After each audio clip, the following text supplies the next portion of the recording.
Tonse. What is the current status right now? Okay, the current status is that we haven't joined the Tonse. We're having some discussions with Tonse which are ongoing.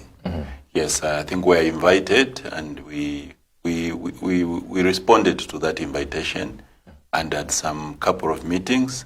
Okay. But we haven't formally applied to join Tonse. So we are still having those discussions, and those discussions are also partly in the party. So once the party decides to say this is the direction that we'll take, we'll communicate to the public and also make you aware and the Tonse people of our position. Yes. Okay. Yeah. So why do you think Tonse has actually invited you to join them? I believe they've seen value in the Democratic Union, because I think if they saw no value, they wouldn't invite us. I believe that's why they've invited us, so that maybe we can add value to Tonse as well. Yes. So now, one thing obviously that I want to find out is, have you failed to stand alone as a political party, or maybe you want to unite with the rest of the parties that are in Tonse for national interest and not just looking at yourself as a president and your party? Okay, so it's not that we failed to stand on our own. We were invited, and out of respect, we responded to that invitation so that we could hear exactly what Tonse has to offer to the people of this country. In case we could be part of the team in Tonse to join hands and work together to deliver the Zambian people. Yes, so we responded to that invitation. Okay. Yes, yes. All right. So is the party willing to join Tonse? I think we are open for as long as it's in the national interest. Like I had stated before, our intention was that we go it alone. And that's why we've been mobilizing here and there to build the party. But that doesn't mean that we ruled out the option of working together with others. Depending on how the dynamics change, we would actually maybe want to work with them. Yes, so we are open to that. So that's why we responded to that invitation. Yes. So what is the importance of an alliance right now, especially in Zambia, looking at many political parties that we have in the country? Yes. So the importance of alliances is that maybe they provide those people who want to support the opposition, I think, limited options, because if you are men, I think you also confuse the people. So if you are in an alliance, then at least they have got limited options to select from the opposition, especially at the time this one that the Zambians have already resolved that they don't want UPND. So they are looking to the opposition, but they are saying which vehicle are we going to employ? Yes, which vehicle are we going to employ to get into government? So I think with the alliances, it will help the citizens of this country to have at least limited options where to choose from. But sadly, the alliances have failed. History has it that alliances have actually failed us from time immemorial. I think the only alliance that worked out well was the UNIP and ANC alliance, which I think managed to deliver the intended result. I think in the past we've seen, I think even starting with the UPND, before they formed the UPND alliance, many of the alliances that they formed could not stand the test of time. They broke before the elections. We've seen we had UCAM, it broke before it could even make progress. Because before it could even start off, we have Tonse again, which is still in confusion. So we are looking at these vehicles, these alliances. Are they something that the Zambians should bank on? But I won't answer on the behalf of Zambians, but I would love them to assess, to see whether the alliances that are there actually give them hope. So this is for you to decide. But definitely the alliances, it would be a good idea if we look at, maybe we have 20 candidates. If some of them can come together so that at least they reduce the number to 3 or 5, I think that's okay. Yes. All right. You just stated that Tonse is in a state of confusion. Yes. Why would you want to join an alliance which is in a state of confusion? Who knows? Maybe we are the ones with the medicine. Maybe we are the ones with the medicine to cure the confusion. Might bring in some good spirit. Yes, might bring in some good spirit to bring the healing that and the sanity that needs. Yes, yes. Okay. Yes. So you don't mind the confusion that is going on in Tonse. You would look at it to be maybe you might be the solution to the confusion. That's why we're having discussions in the party to look at whether it's a good idea, whether it's a good idea or not, or to see how can we influence positively the issues that are there in Tonse. Are we able to help? Because we don't want to go into Tonse and cause more confusion, no. Would love if we went into Tonse to assist, calm down the situation, maybe find a better way of resolving these issues. So there's quite a lot that we will be looking at, because we have to look at the characteristics of the leaders that are there. Are they leaders who have got a calm spirit that if you spoke to them, they'll be able to respond positively? There are a lot of issues that we have to look at. But definitely would love if we ultimately decide that wholly we are going into Tonse, we should go and influence and help bring calmness. If we won't be able, then it may be difficult, because we want to go into an alliance where we're going to impact positively, where we're going to bring some change that is, of course, very positive. We are not a party that is of confusion. We're a party that wants to be different. We want a party that is so unique. We are standing on a platform of honesty. We don't want to go into Tonse and start doing mingalato. No, we are not that type of leaders, no. We are leaders who know what they stand on, and we want that honesty to be taken to Tonse. So we have to see if the spirits will actually agree. That is very important for me. I would love to do politics that are different. For a very long time, we've seen that politics are characterized by mingalato, the dishonest, and all these deceptions and everything else. Would love to change the way politics are done. We are young people. And I think Zambians are looking forward to young leadership. And so young leadership should begin to demonstrate that indeed they are equal to the task to bring about the change that this country needs. In the absence of that change, if we participate in the mingalato, then a lot of Zambians will lose hope. A lot of Zambians actually may boycott participating in the election. So we want to stand out, to be different from what they have experienced before. I'm sure you've heard certain people in the country say, we want fresh blood, we want new people. It's because they want something new, they want something different, something that is going to deliver. So this is the expectation of the Zambian people. So we don't want to go into Tonse to go and take confusion, no. We want to take healing into Tonse. We want to help out that disturbance there, that is there, is actually calmed. That's what we're looking forward to. Great. I must mention you're going in with a positive mindset to change, the confusion, maybe the misunderstandings, and calm the situation, which is something obviously that the people are expecting, because a lot of people have come out on this, topic to say Tonse has to reconcile and speak with one voice. So speaking of speaking with one voice, Mr. Njovu, in Tonse there are different political parties with different ideologies.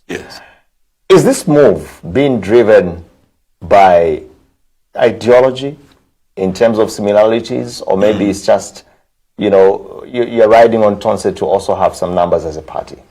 Not really that we want to ride on Tonse to have some numbers. I think the party, this fight is doing well. I think all the provinces we are building momentum. For me, if I have to look at it from the perspective of a citizen, I would look at it looking at an opportunity that can be there, maybe to respond to the call of the Zambians who are saying we don't want UPND, we want other people to take over government. So how do we respond to the call of the Zambians? Can we also look at the possibility of working together with other leaders so that maybe then we can respond to that call that the Zambians have made? So it's not necessary that there's a change of ideology or maybe it's a move for political survival. No. I think when people invite you to say, we are considering you to be part of us, I think it's out of respect. I think we must respond. If there are any issues, I think, that make us not to join them, we'll tell them. We say, okay, because of this, or maybe our national executive had decided that we don't join because of A, B, C, D.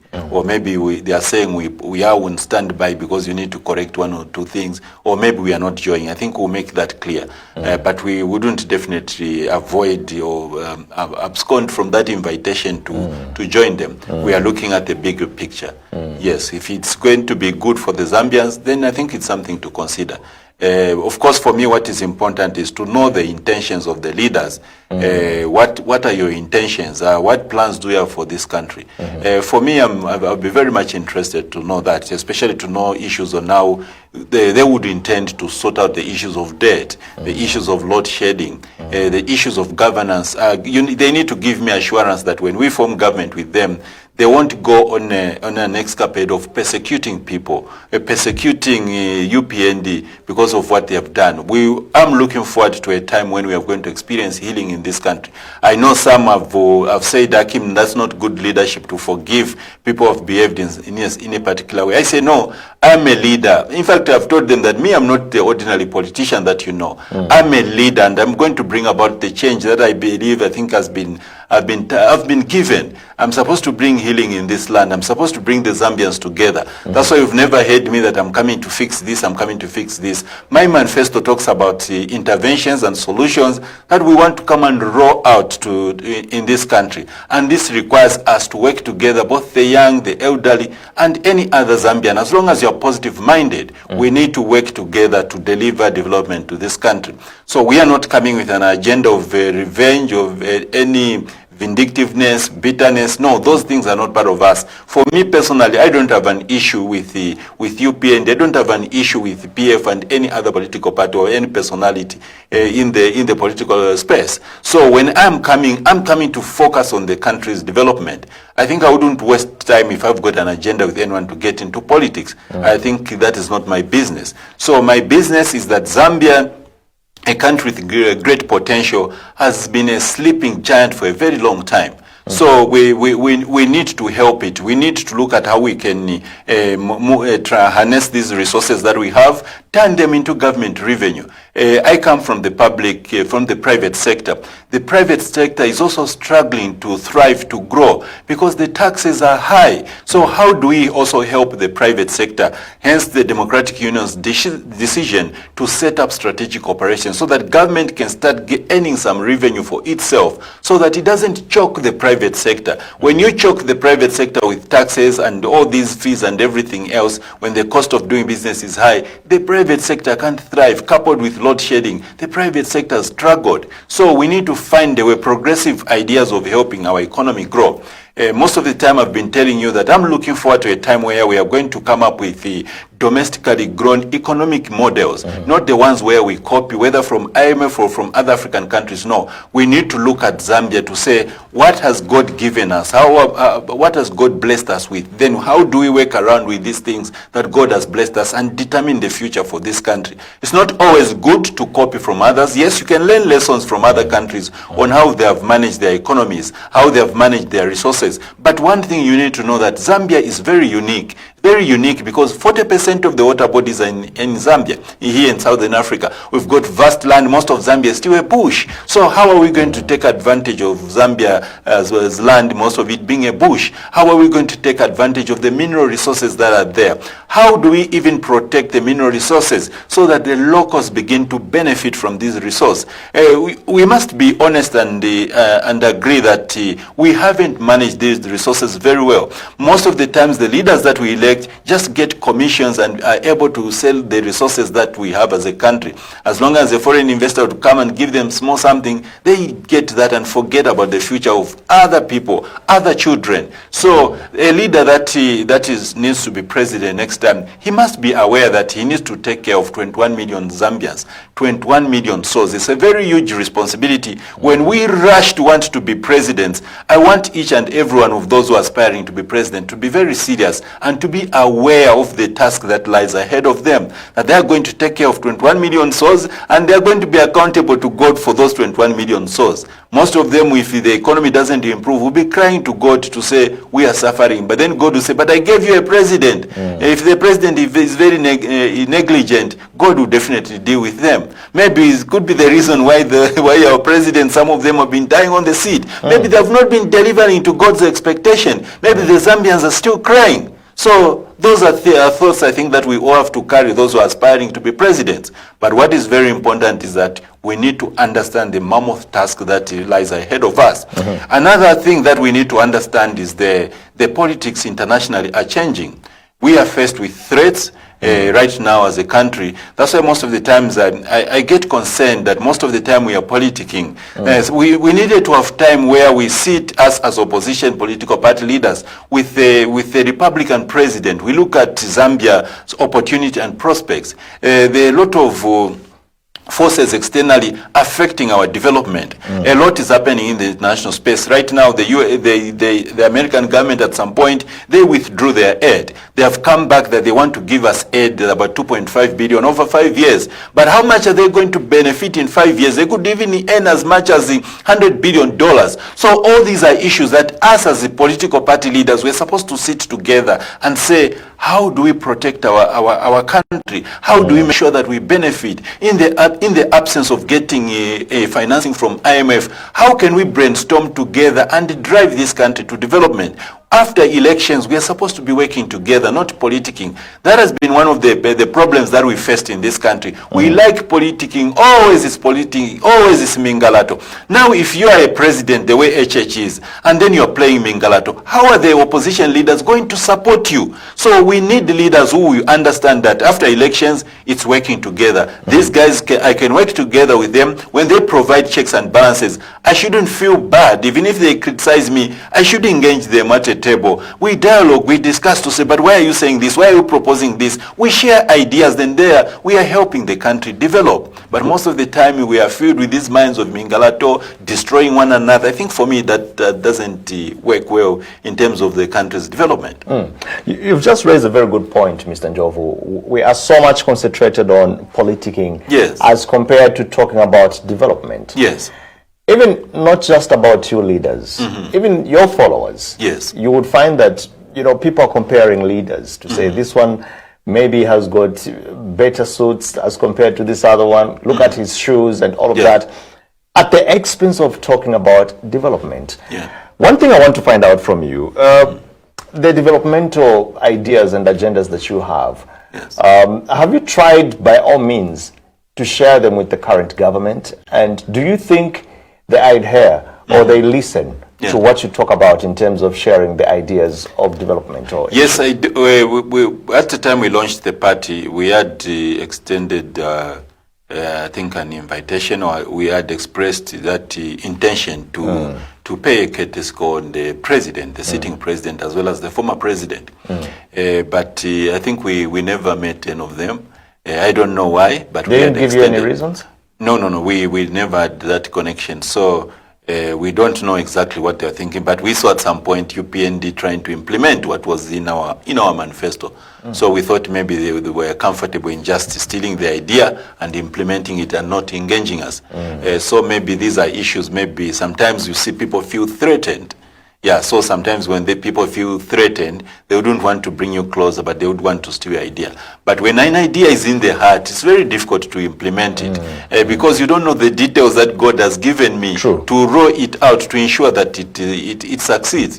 When you read Deuteronomy chapter 8, verse 18, it talks about the ability to prosper. So you see, you can start something. God hasn't given you the ability to prosper. You not succeed even if you copy something. So we have got these things. So it was up to them to engage us and say, can we work together? One thing that I would love to see in this country, you see, when we are dealing with the international community, I would love to see a situation whereby when we are dealing with the international community, we come together. If they are attacking the Republican president, we don't support anybody outside us attacking us. We stand together to make that defense. But sometimes we work in isolation where they insult the president. We also participate in doing that. We want something solid for this country. We need to change our culture. So sometimes I feel bad. You see, Zambia has been very good to foreigners. We've got that culture where we are very loving to foreigners. We embrace them, we keep them well, we protect them if they are in harm's way. But the culture or the tendency that is developing, especially after UPND came on board, where they are trying they do make divisive statements. I feel bad. Why is it that we are so good to foreigners and then we are trying to be more divided against each other in the country? So we need to change the character, we need to change our attitude in this country and find a better way of working together. That is very, very important for me. Great. Yeah. There's one recent development that happened where we saw the Zambia Army commander making statements, obviously addressing the illegal miners in Yes. Northwestern Province. The reason why I've taken you that angle is because I want to find out your policies. Yes. In the mining sector, Mr. Njovu, how do you plan, once you form government, how do you plan to make the ordinary Zambians who are watching right now benefit as compared to, you know, them running battles with the government? The government, okay. So with our mining policy is in twofold. First, there's the government itself participating in mining, and then there's another aspect of citizen empowerment. So in terms of citizen empowerment, we are going to set up what we are calling the Mining Investment Agency. Our intention as Democratic Union is to build our own citizen billionaires. I've been saying this for a long time, that you see America's built its own billionaires. We need to start building our own billionaires as the citizens in the country. Of course, there are different criteria that we're going to use, but we need to empower them to make sure that we build them, we work with them. We tell them that our intention is that we build you into a responsible citizen, not this illegal mining. Well, of course, it's not everyone we're going to build, but who are going to identify individuals. For me, I would love to build a couple in each province or maybe district, God willing, so that then we can have a lot of responsible businessmen in the country. When we've got a drought, they can even buy maize for 2 provinces. Say, me, I'm going to buy maize for this province. So this is what we want to do. We want to empower them. Of course, when we talk about cooperatives, we are going to have these mining blocks that we would love to set up. Where we have mining blocks, I think most of them will be greenfield. Because I don't like the idea of them encroaching on places that are owned by mining, established mining houses. No, I don't support illegal mining, and I wouldn't love to see conflict in the mining sector. So definitely we need to identify greenfields where they can start mining. We empower them, we give them equipment, we train them. And then we empower them and help them that way. We want citizens, local citizens, to begin to benefit from their resources. For me, I feel bad. If you talk about Northwestern Province is at quite dust, chabi. But if you talk about Northwestern Province, it has got a lot of precious minerals and a lot of mining activities happening. So I would love a situation where pits are being dug and cities or communities are being built, good communities. So, and that's what the sustainable mining is all about. But that is not happening. What is it that is happening? Are we sleeping as leaders charged with governance of this country? Are we sleeping as gatekeepers in the government of what is happening in this country? So we need to do quite a lot. But this is what we intend to do, that we are going to ensure that we've got a proper policy in terms of empowering the citizens, those who want to participate in mining. One thing you must understand, Ruben, is that it's not everyone who is doing mining who wants to do mining. Others, it's just for survival. Others, actually, if you read in 2 Kings, those 4 leprous people who had leprosy. When there was a famine in Israel, they had to cross. They said, even if we stay here, we'll die, or we cross there, we'll die. So that's the situation that some of these people, of our citizens, who have found out themselves to be illegal miners, are doing. They're saying, even if I stay kunyumba, nisafa na njala, or niende kumikonge kujamanishite exterminate, ni same. So now what we need to do is we need to create employment opportunities so that those who've got other qualifications can move away from the mining sector. This, I believe, I believe that it's not everyone wants to do mining. Remember, we are told that 25,000 people were at one pit there in is it Kikonge? Yes. So I don't think all of those 25 wanted to participate in mining. It was just a means of survival. So we need to create employment opportunities, as we're going to do it through strategic operations that we are going to set up, and through the capital economic zone, where we are going to set up these things so that people can then find employment. It's not everyone would want to participate, but those who are serious about mining, then we are going to engage them. We are going to engage them to make sure that we support them, because we want the indigenous Zambian to benefit from our resources. We've got no any other way of benefiting. But as you are asking for our mining policy, we must also understand the challenges that we are facing as a country. For me, the first challenge that we are facing is that the government resource envelope is too small. We need to grow it. So one opportunity that is there is the mining sector itself. The other then there are also challenges that we need to look at. The challenge of our debt. Is it a good way to restructure debt? for me, it's not good. Because when we restructure debt, we are passing it to future generation. Are you being responsible for parents? No, you're not being responsible parents if you want to get debt, pass it to your children. So for me, we have to find a way of dismantling that debt. So when we are setting up this Natural Resources Corporation, we are looking at ways of getting these resources, turning them into revenue, and start dismantling the debt that we have as a country. So that's how we want to work with in the mining sector, but also improving the tax regime. I think I'm on record as having condemned the tax regime of the UPND, especially when they reduce mineral royalty.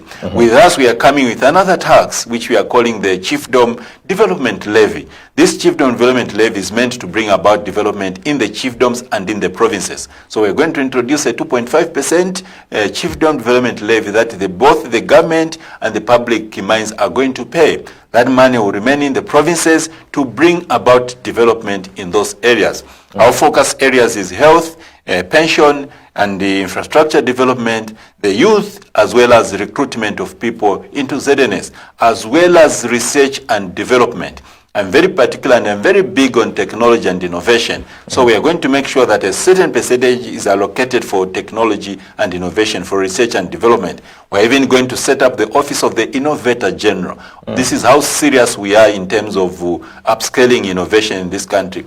I'm looking forward to a time where we are going to have Zambia start exporting solutions. We've got a lot of innovations. One of the innovations that I think is common public knowledge is the making of that vehicle by one of the students. Is it at Notec or CBU? The story has died. Today we are big always talking about the minerals that we can use in electric vehicles. But we had innovation. No one has bothered to find out where that student is and how we can turn that innovation into solution for the country. So we could have been making vehicles by this time. That's why we need young people like yourselves, Ruben, to participate in democratic union out. When God gives us that opportunity to lead this country, we can bring these innovative ideas and say, how do we turn these ideas into solutions for the country? China invested heavily in the young people. That's why they started exporting solutions, and that's how China developed. So we can also do that. We don't need to take a lot of time in terms of reaching where other countries have been. Technology has improved. We can take advantage of innovations from other countries. We can also partner with certain institutions from other developed countries. We can partner with some from the US, partner with some from China, Russia, and these others who have technologically advanced countries to fast track our progress in terms of harnessing technology and innovation and delivering solutions for our country. For me, I do believe that we need also to come and research on how we can generate electricity. I don't think all the sources of generating electricity have been exhausted. So we need young minds that are going to help in doing research. How can we use the resources that are around us to be able to generate electricity? We've suffered enough with this load shedding. Shall we continue like this? Yes, our parents have done what they could do, but let us as young people come up with something new, something that can help us resolve some of the challenges that we are facing. So this is what we intend to do in the mining sector. I think it needs to reshape this country. Great. Yeah. Now, you've mentioned China. I've actually read a lot about China and how it developed into the industrial economy that it is right now. Yes. What is the importance of engaging young people, young minds in national development, in innovation for a developing country like Zambia? So young people are very important and very pivotal in national development because what they carry is innovation and also that fast thinking helps address many challenges that we are facing.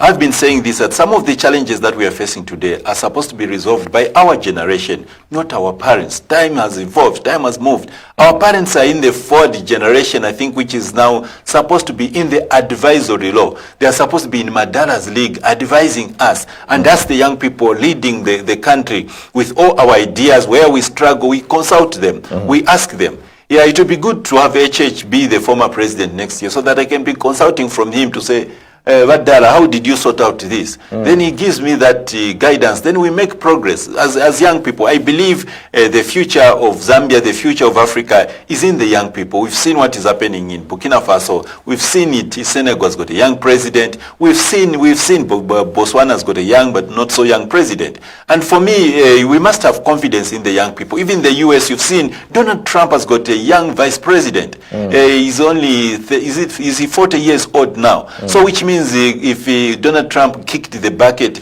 J.D. Vance would be the president. A young mind, a big nation like the U.S. is preparing young people to take over. So even Zambia must emulate this and trust us, the young people. I know there are young people who are not responsible, but they let them be assured that some of us are responsible and equal to the task to drive the national development agenda of this country. That's why our vision is to build a new Zambia, and we know it's a very huge responsibility. That's why as Democratic Union, we are coming to set up this strategic operation in four areas of our economy to help us with their transformation agenda. So the young people are not only the future, but they are the people who need to take up leadership, to need to participate. Before we could talk about this constitution amendment, we were looking at young people not being given opportunities. So us as Democratic Union, what we said, it may be difficult to get a lot of young people into leadership. Then how are we going to ensure that young people get on board into decision making? That's why we said we are going to make sure that all district commissioners are the young people, the youth, so that they have a platform, a platform where they're going to join politics. It's a bit rough, it's a bit difficult for them to join, and also the women. We would love to make the women provincial ministers so that they can come on board and participate without maybe passing through the fights of politics and all that, because it's very rough, such that maybe some women cannot withstand that, when some youths cannot withstand that. So we wanted to create that platform. I'm happy that we've got the opportunities through the amendments that we have done, where we're going to give the young people opportunities. But we need, again, when we talk about getting the women,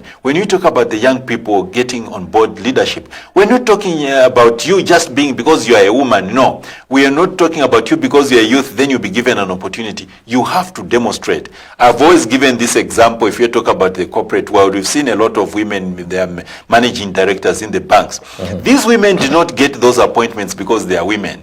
They demonstrated, they prepared themselves, they showed that they were equal to the task, and they were given the opportunity. So this is what we want. We're not going to pick anyone because you're a youth or because you're a woman. You have to demonstrate. I was talking about fighting corruption. I said women, they are not more corrupt, but some women have been responding to say, no, women now are very corrupt also. So things are changing, but we hope for the best, that through their input, we are able to help this country develop. Great.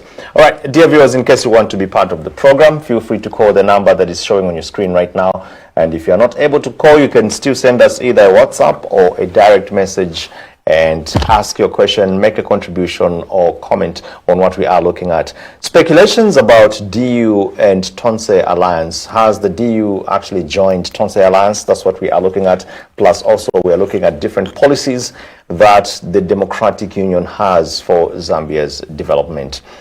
Let's briefly talk about your plans for 2026, Mr. Yes. Njovu.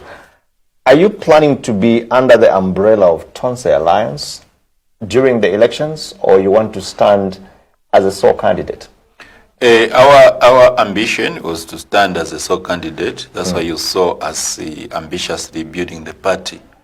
But when dynamics change, in case dynamics change, we would still consider to work with others.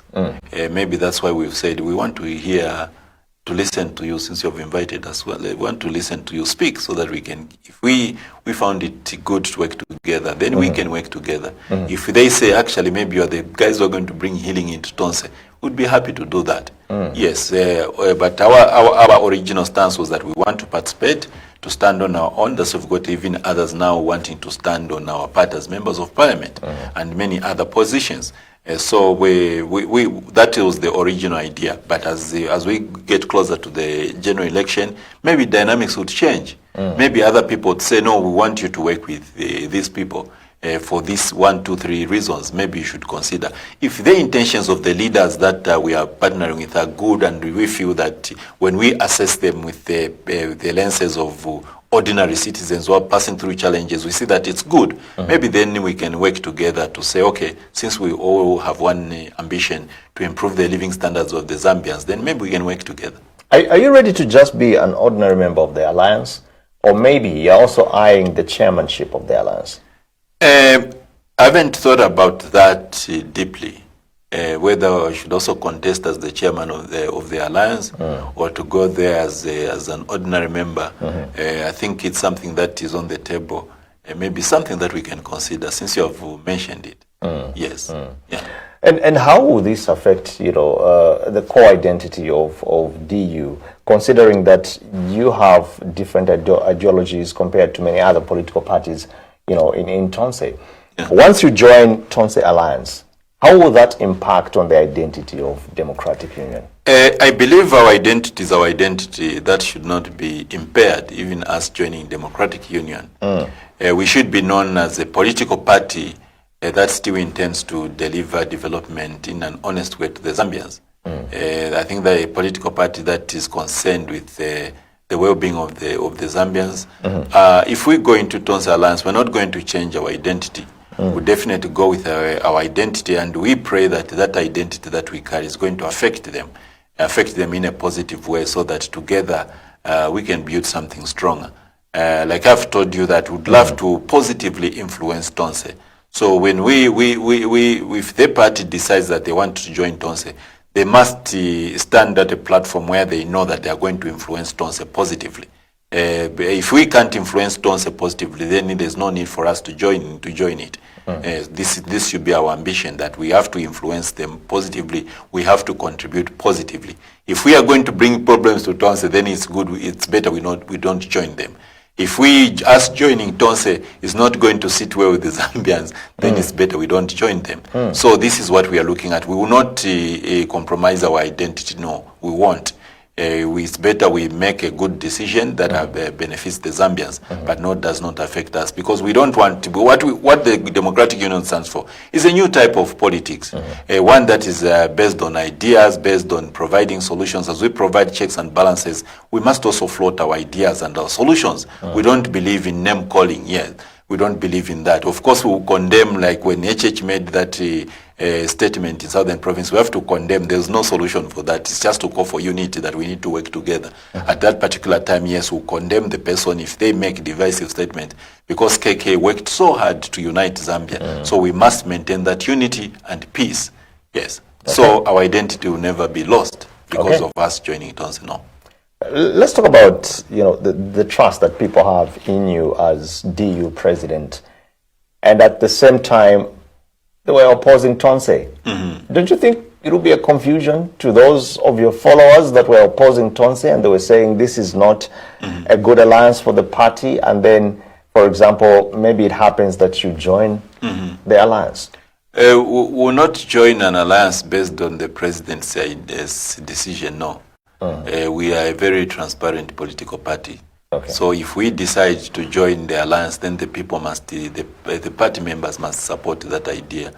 We are not a family party or a party that belongs to one tribe. We've got members across all the 10 provinces.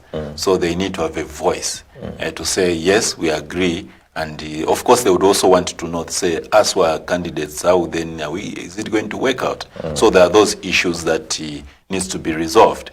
So maybe that could be part of the reason why discussions are still ongoing with Tonse, so that in case the members decide that we go to Tonse, then what about our candidates? How are they going to be treated? We would still want them to be considered. All those are issues, I think, that needs to be discussed. Yes. So we are not going to go there because the president has made a decision to go ahead. No. The members of Democratic Union and other well-wishers have to say, okay, having discussed, having looked at this, deliberated and all that, we've resolved to join Tonse. Yes, so it will not be a person's decision. No, it has to be a collective decision. And if maybe we need to do voting internally, we have to do that. Yes, I believe in. Are you planning to do that? I believe in transparency. That's what I believe in. I will not make a decision as though I'm the only one in the party. No. Yes, I'm the leader, but I carry a lot of people's interests. So those interests must be respected. Yes. True. So how are you going to consider the voices of the grassroots when it comes to making this decision? What model are you going to use? They are aware, and part of the grassroots are with us. Yes, so those grassroots will definitely have a voice to speak, to say this is what we want. Yeah. I know quite a lot, especially I think people from Luapula province. Most of them have been resisting. say, you know, you need to stand on your own. We're going to support you just like that. So there are those voices, I think, that we still need to take care of. We can't just brush them aside. True. Yeah, maybe we might even say that they've been standing with us for the past 2 years or so. Why should we abandon them? So their interests have to be respected. Yes, I believe in respect. I believe in transparency. All right. Yes. Someone was calling when you were talking. Please, you can call back right now. Let's see if we can pick up a call or two before we end the program. The number is showing on your screen, and you can call, you can send us a voice note, or rather you can send us a text message and the WhatsApp. We'll get to read them out live on TV. The speculation about DU and Tonse alliance. Has the DU joined Tonse? That's something that we are unpacking on the program tonight. My studio guest is Ackim Njovu, who is the president of DU, Democratic Union Party. Let's pick up a call. Hello, good evening. Hello, good evening. Good evening. Yes, please give us your name and where you from. Yes. Please turn down the volume on your TV. Turn down the volume on your TV set. I'm getting feedback. Mabin, please go ahead, Mabin. Mabin from where? I heard what you're saying. Mabin, where are you calling us from? I'm calling from Bowden. Okay, please go ahead. Yes. Yeah, I heard you about you joining Tonse alliance with your party. Yeah, for me, I think you can make something big if you can do that. As that now, do you think that you can make it on your own? Hello? Yes, we're getting you. That's my question, right? Okay. All right. Thank you so much, Mabin, for calling. Okay, so that's Mr. Mabin from Baoleni. He's saying, do you think you can make it on your own as Democratic Union? Or maybe it would be right for you to join the alliance? When we set off in a journey, we set off with an attitude of positivity. Looking at the current situation, Zambia, I think, has experienced a fair share of leaders who've been deceptive. So maybe it could be the right time for Zambians to make the right decision to support. Are you going to be deceptive yourself? No, I don't think so. I have always stated that we stand on a platform of honesty and integrity, and would love to say, if what we are telling to you today, we face a problem, we need to come back to the people and explain to them what challenge we faced. We won't start making lies. No, I think that's not in our character. We need to be honest. When you are honest, I think people even support you. That's what is very, very important. So maybe in case the Zambians decide that we've made up our mind, we want something new, we are going to support Democratic Union, then definitely we'll make it. Yes. So are you able to stand on your own? Yes, definitely we are able. Yes. Okay. Because we've been standing on our own for the past 2 years. Okay. Yes. Now, one question that I have also is, do you think Zambia needs an alliance right now to handle, the government? Or do you think the only solution to unseat or to win elections is by forming an alliance in Zambia? Is it so difficult to win the elections against the UPND? It's not so difficult. It's the citizens, because already what we have now is the UPND against the people. One thing that Zambians also ignore is that when we form these alliances, suppose we are 20 alliances, then all of us become ministers. Are you sure we are that high-grade leaders that are supposed to be ministers, all of us? Are we not depriving the Zambians of some innovation, some ideas that could be sitting somewhere? So that's another disadvantage that Zambians need to look at. Because definitely when we form alliances, the people that we are going to work with are going to say, no, because you are a leader, you'll be finance minister, you'll be technology minister. Then you are blocking others there that we need to tap from, those who are not in politics. How are we going to ensure that they take up certain roles within government? How are we going to ensure that they also become ministers?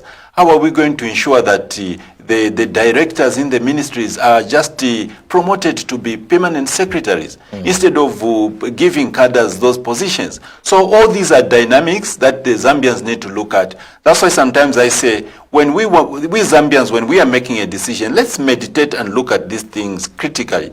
Let's not rush because of political affiliation or because of this and that. We need to assess this thing, because what we are talking about is the future of the country, the future of our children. So by just saying, okay, all opposition political party leaders come together, then we've got all these who are just maybe all filled with hatred and bitterness. We get there, we are all ministers. Are we really going to bring about development, or we are just going to start arresting our opponents? All this that can delay development, but also depriving ourselves of an opportunity to bring in people with different ideas that are not in the political space, because all the positions will be occupied by us politicians. Is that what you want? But if Democratic Union wins, you have a few from the political party, but we also get from other citizens who are not in politics. We are going to identify some. There are other names that we have when we in mind, that we know that this one, even if they are not in politics, but we can get them and make them ministers. We can get them and make them permanent secretaries. We can make them and make them ambassadors. Those that strategically we position them with countries where we would want to get partnerships. So all that is going to work if you identify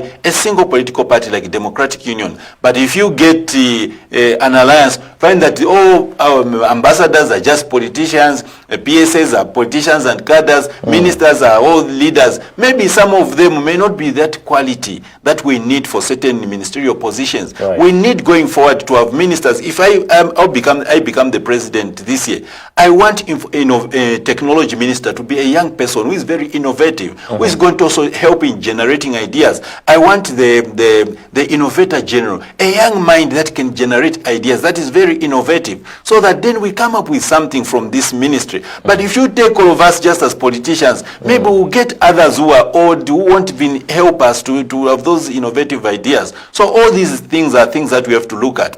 Yes, even as we decide to kick out UPND, but let's look at making a very good decision, not for making a decision for the sake of comfort, just to get rid of this. What next? We might find that we'll be in the same trajectory that you remember the vice president said, Olomuti, voting out you, do you think your welfare will improve? She made that statement, meaning that you still bring in maybe the same old people that have been there, who continue that same trajectory. So when we make these decisions, we have to look at positive change.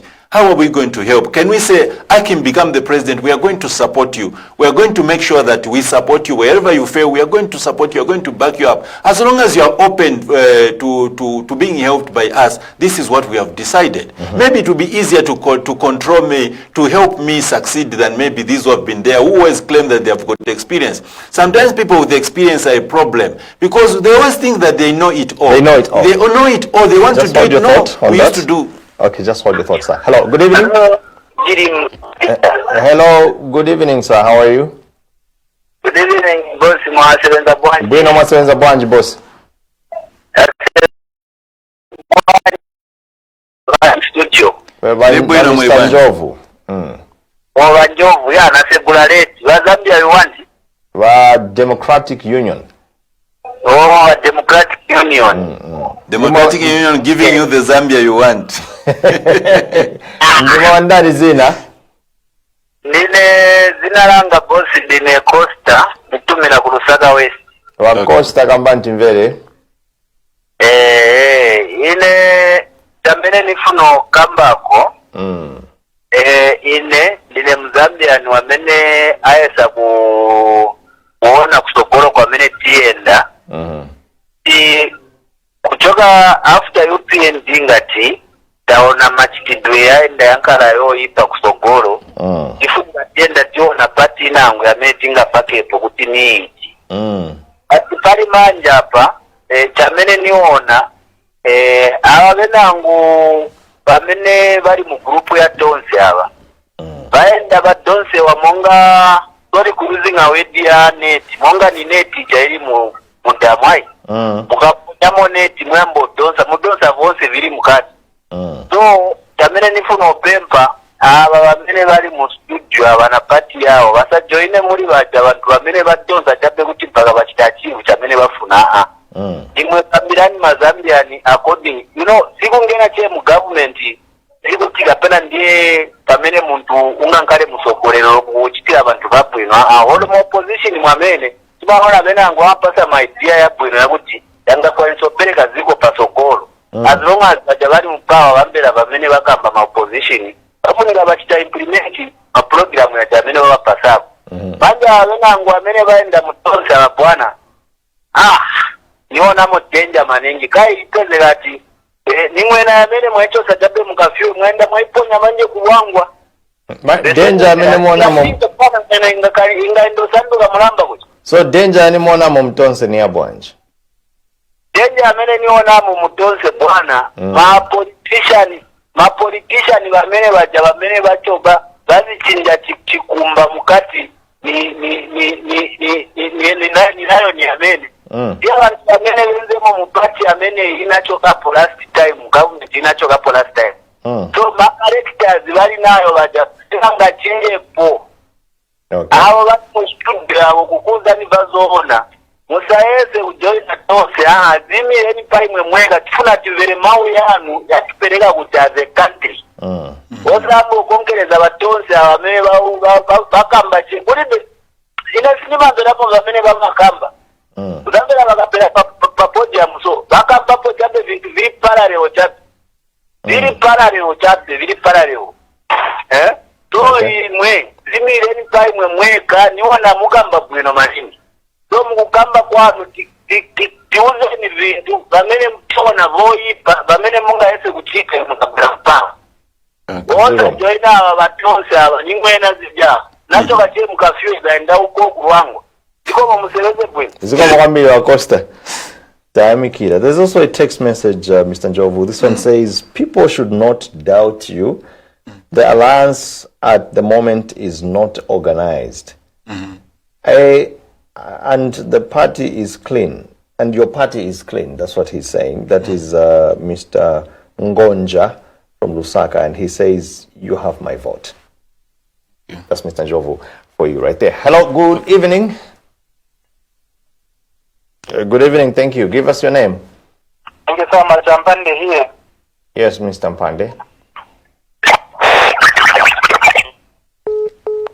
We lost Mr. Mpande. Please call back if you can. In the next 5 minutes, we should be ending the program. Yes, Mr. Njovu, your comment on Costa as well as Mr. Ngonja's text message. Okay. So Mr. Costa from Lusaka West, he said they are looking for a party to vote in after UPND. Then he said, let me not join Tonse. So he says Tonse has got the same people that they rejected. So you don't want me to join them because they are like people, a crocodile which has moved from Kafue River. Ruangwa River. It's the same crocodile. So it's the same crocodile. So that's what he meant. For me, he says they are the same people. So he's saying the PF cannot change. So that's the view of the citizens. So you can see that some citizens are saying we shouldn't join, we should go it by ourselves.